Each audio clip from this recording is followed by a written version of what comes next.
Hi guys, I attempted to actually do this talk in one go. Um, I figured out that my mic actually wasn't working after I had uploaded the video, and I needed to take the video down after that. But just in retrospect, it ended up actually being 20 minutes long, um, and as we know, many people don't actually have the time to sit down and watch a video for that long. But what I'm specifically wanting to touch on in these videos, and what I've decided is I'm going to be doing a series of videos which are slightly shorter each, and this way people will be able to switch over between the different topics and watch each individual video which may apply to them a little bit better. The general broad topic is low carb, high fat, or the ketogenic diet, specifically looking at women. And the reason why is that there's been an increasing trend that I have noticed with the women, specifically the diabetics, struggling with weight, a little bit overweight, or severely overweight, struggling to implement the ketogenic diet correctly. And why this may be happening. So with this lecture series, I'm going to be focusing specifically on why and where those problems women may be experiencing starting the low carb, high fat ketogenic diet, and why they are different, and why women specifically may struggle or not get the results that they're actually looking for or were expecting compared to that we may see within the male counterparts. Often we find guys start off a ketogenic diet, and within the first 2 weeks they have absolutely huge success, whereas with women it doesn't seem to be that easy. And I'm hoping that with this lecture series that people will be able to maybe figure out which area it is that's keeping them from getting the results that they're wanting. So this would be the introduction of my first of many videos. I've actually put together this PowerPoint, which I probably will change as time goes by. So I hope you guys really enjoy it and that you learn from it. And if there's any questions, feel free to ask me and I'll get back to you. So, first of all, what I want to touch on is just the entity of human beings as a whole, and how we go about treating disease. Unfortunately, disease is actually way more complicated than what we think. And every single human being has a component, which is the psychological component, we've got the biological component, and then we have the social component. So in theory, having all three of these components well addressed and balanced should lead to, right in the center here you can see, good health. But however, an imbalance in one of these sections will probably lead to distress, which will inhibit and impact the way that the individual reacts, and this will lead to inadequate health and probably disease. So from in the middle here you'll have health, instead you'll end up with disease.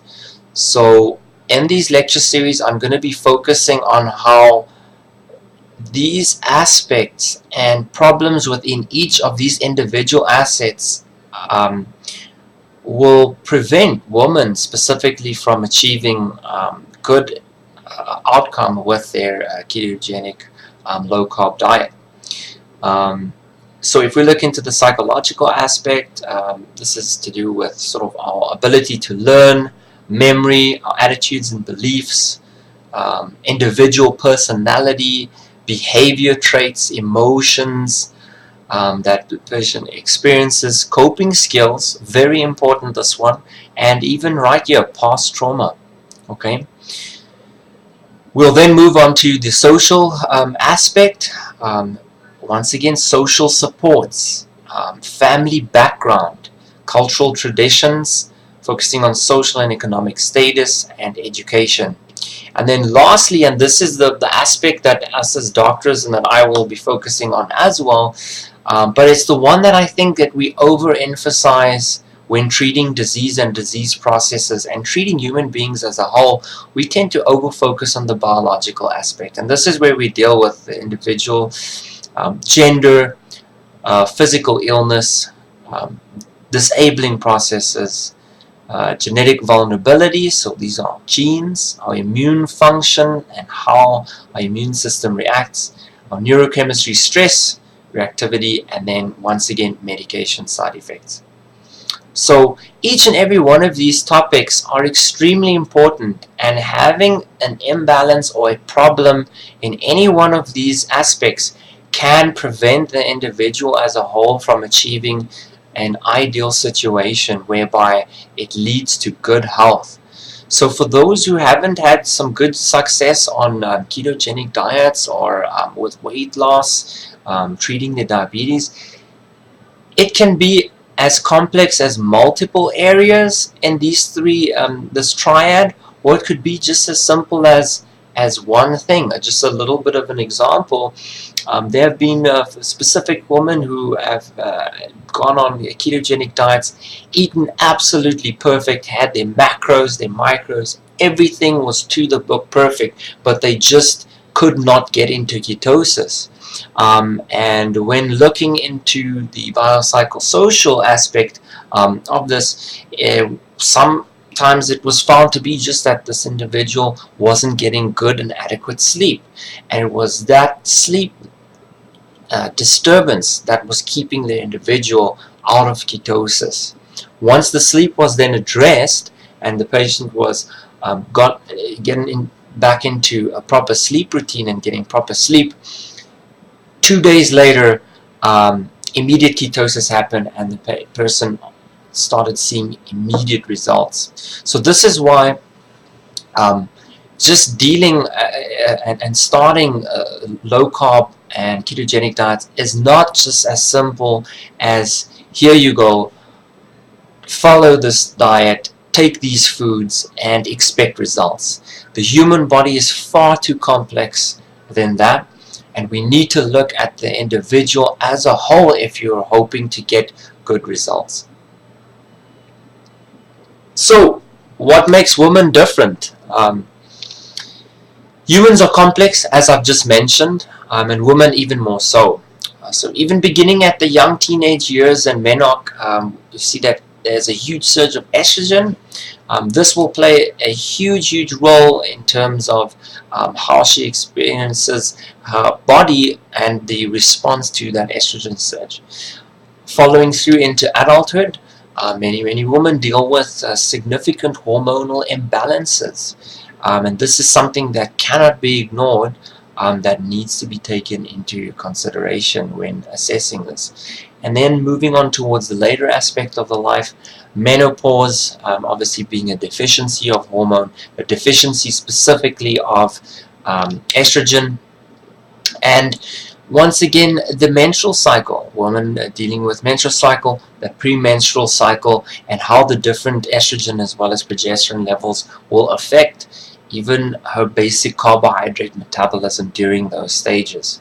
Okay, and obviously any woman who is looking at changing to a low carb, high fat or ketogenic diet, they've got some specific goal in mind, whether it's controlling and managing the diabetes or weight loss. It's not the first time that they have attempted this. So some may have been on a low-fat, high-carbohydrate diet, some on Weight Watchers, paleo, gluten-free, juicing, you name it. So all of these things will play a significant role on the way that they experience these changes in their lifestyle. So I'm actually going to stop this video here and just have that as the introduction to this series of videos. I'm going to go into a little bit more detail with regards to each of the three aspects of what we look at, the bio, the psycho, as well as the social aspect, and how we can try to fine-tune those things and get better results. And hopefully this will get some women who may be struggling with these things to understand why they are struggling with them, and what to do about it. I hope you guys enjoy this first off introduction to my low-carb, high-fat, and ketogenic diets for women. And I hope that you can all learn from this. And like I said, if there's any questions, just pop them to me. And I hope you look forward to looking at the next video.